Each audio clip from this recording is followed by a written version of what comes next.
Hi, you guys. So, for today's lesson, we are going to be talking about the decline and the fall of the Roman Empire. Just as a reminder, you guys will be required to be typing in your virtual notes for today. So, feel free to pause me at any time if you just need to take a second to catch up. And please do make sure that you are following along and typing in your notes as I walk through this with you today. So we really start to see the decline of the Roman Empire beginning after the Pax Romana in the 3rd century. And you guys probably remember that Pax Romana is that 200-year-long time period where there was a lot of peace and harmony between the Roman government and the citizens. We also had that long list of emperors who were in control during the time of the Pax Romana. We start to see the decline of the Roman Empire beginning after the Pax Romana. So this is after that 200-year time period. We really start to see it kind of kick off with some economic troubles that Rome was facing at this time. So the first thing that we kind of saw seeing was that invaders were making trade really, really unsafe on the sea and on the roads. So there started to be foreigners coming in and invaders kind of taking control over a lot of the trade routes that people used to use in Rome. So it made it really unsafe for them to go out and actually trade goods with one another.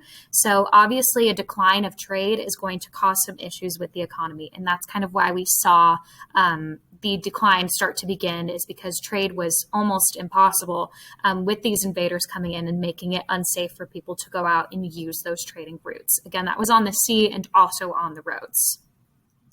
Another thing that kind of happened that led to economic troubles was that the rich were not being very careful with their money and with their metals. So you guys know that in the Alps, we could go out and mine and get some really good silver and gold. But the rich people were spending that gold and silver on these beautiful luxury items from Asia, which essentially drained Rome of these precious metals that they had. They were essentially going out and trading them for these luxury goods and kind of wearing them as jewelry and showing off the amazing things that they had, kind of as a statement to how wealthy they were, which is, not always necessarily the best way to use your money. And if you're getting rid of all these precious metals from Rome, it will cause you to lead once again into some economic troubles. So that's another reason why we saw that. The next way that we saw economic troubles coming up was through Rome beginning to make coins with less silver, which caused this thing called inflation. And we're going to talk about inflation on the next slide. But essentially, it lowers the value of how much that money is actually worth. So and you guys remember when we talked about the coins were actually worth their weight. And since silver was a heavy metal, the less that you put in it, the less that the coin is actually going to be worth. So again, this is going to cause inflation. So inflation, like I said earlier, is kind of a drastic drop in the value of money coupled up with raising prices for the item. So if you kind of think about it, here in the United States, we have the dollar bill, right? The value of the dollar bill is exactly equivalent to $1. If we start to print more money, and there becomes more money available for people, the actual value of that money is going to go down. That's what inflation is. Again, it's a drastic drop in the value of money coupled with rising the prices for items. So not only was the value of money going down, but the amount of money it costed to actually go out and purchase goods was going up. Okay, so this is a really bad thing. We do not want inflation to occur, but this is, again, coupled up with economic troubles in Rome.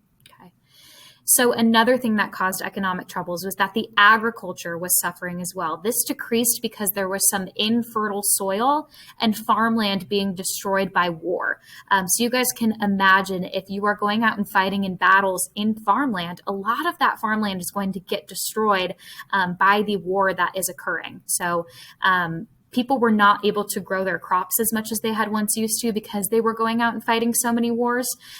It made the land less easy for there to be crops there and for people to grow their food there. So by having less agriculture, we lead ourselves into, again, once more, economic troubles. This also created food shortages and a spread of disease because there wasn't enough people, or there wasn't enough food for people to eat.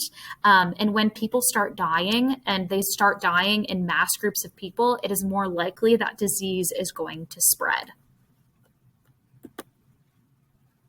We also kind of get the military troubles start to come in, and this is also leading to the decline and the fall of Rome. So some of the military troubles that we were facing at this time in Rome, there were Germanic tribes. These are tribes that are coming from Germany who are coming in at this point and invading Rome.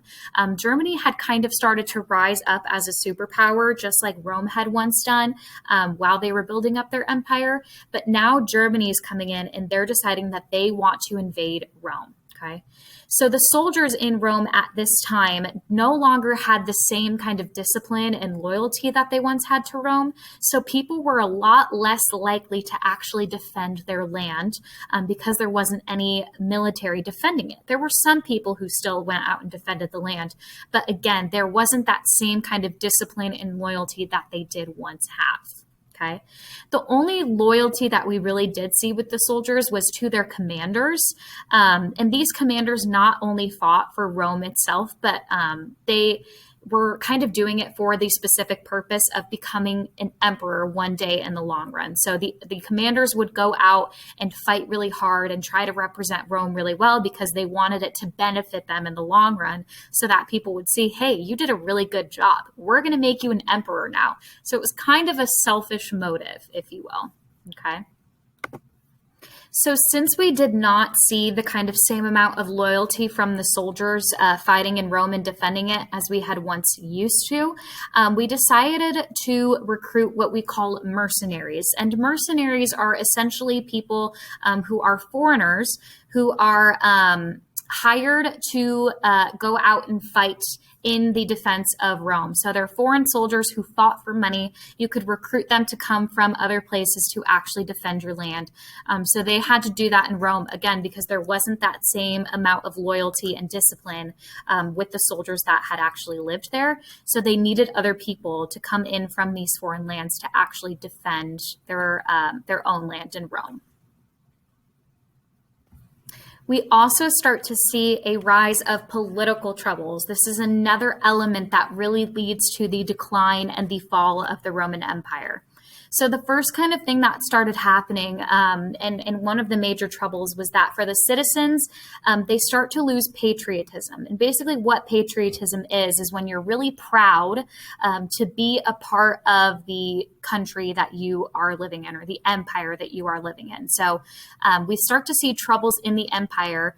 And once we started to see the decline of Rome happening, the citizens lost their patriotism or their proudness for living in Rome. Okay, so that leads to political officials no longer kind of wanting to be in power, because being a political official at this time was not considered to be the same honor as it once was. It was more so viewed as a burden because there were so many negative things happening during the decline of Rome. Nobody really wanted to step into power because they saw it as a burden. Okay.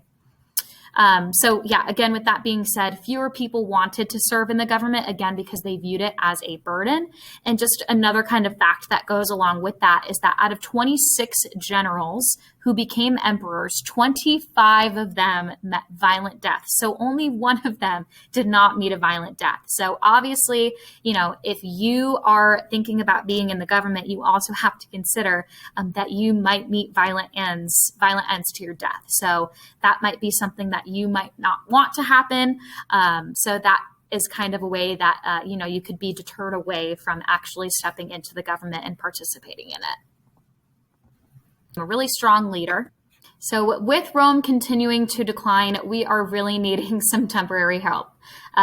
So Diocletian comes in 284 AD, and he kind of rises up as a really strong leader. So he decided he kind of needed to do something drastic in order to protect and defend Rome. So he ends up actually doubling the Roman armies and hires German mercenaries, which we talked about are those foreigners who come in to kind of help defend the land. And he really strengthens the military. Something else that he did that was a little bit drastic, two big things, really. He persecuted Christians, which essentially persecution kind of means that you are acting hostile or treating people very poorly. And in this case, he was treating people very poorly who practiced Christianity. He also divided the Roman Empire into two different sides. So he divided it into the east side and the west side. The east side primarily were Greek speaking and writing, and then the west side was Latin speaking and writing. And after he took over the east side, a civil war broke out actually between the two. And this was after he died. So it ended up actually leading to more issues than it actually did helping. So, death of Diocletian, we start to see Constantine rise in power. He took over most of the western portion of Rome that was split up by Diocletian, and he took over that portion of the empire in 312 AD. Something significant and a little bit funny that he did is that he actually renamed the capital after himself. So he moved the capital into a more strategic location in Greece. It used to be called Byzantium, but he renamed it after himself and called it Constantinople, which is kind of a silly fun fact. But something that was significant and special about him is that he did accept Christianity. So he was not going out and persecuting the Christians like the emperor that was before him. So where we start to see the western portion of Rome start to fall is really in the sense that they were facing worse problems than the eastern portion of Rome was at this time, because they were more vulnerable to invaders coming in. So between the time period of 376 to 476 AD, a huge number of Germanic tribes poured into that portion of Rome to get away from the fierce Huns. So the Huns were essentially these individuals who were barbarians, and they had very aggressive tactics to kind of sweep out the land and take people away so that they could claim it for themselves. So Attila the Hun was kind of the leader of that group of people. He was a very, very powerful chieftain who essentially swept through the western area of Rome and was trying to essentially clear out anything that was in his path. So the Romans were very afraid of him, and also the Germanic tribes. So they were facing a lot of issues with invaders coming in, not only the Germanic tribes, but also now the Huns starting to come in as well. So continuing on with the fall of the West, we start to see that there is a lot of issues happening, obviously, with Attila and his Huns. And Pope Leo I, who was a bishop in Rome at this time, decides that he needs to kind of take a stance. So essentially what happens is Attila and Pope Leo meet together and they end up negotiating. Now, nobody really knows what was said between those two at the time, but what we do know based on history is that after Attila and Pope Leo I met, Attila decided that he was going to retreat and take his Huns away from Rome. So again, we don't know exactly what was said between the two, but we know whatever that conversation was ended up working out in Rome's favor. Okay, Attila actually did end up dying in 453 AD, so him and his Huns were no longer a threat to Rome. The one issue that they still did face in Rome, however, though, is that the Germanic tribes were still continuing to invade, okay? And they had the West. So the West actually was now taken over by Germanic tribes, and it was no longer considered to be Rome, okay? But the Eastern Roman Empire, on the other hand, continues as the Byzantine Empire, as we discussed, and they are the ones who now preserve what we know know as Greek and Roman heritage. So the fall of the Western Empire is what came crumbling down, and what we know today as Greek and Roman heritage is coming from the East and from the Byzantine Empire.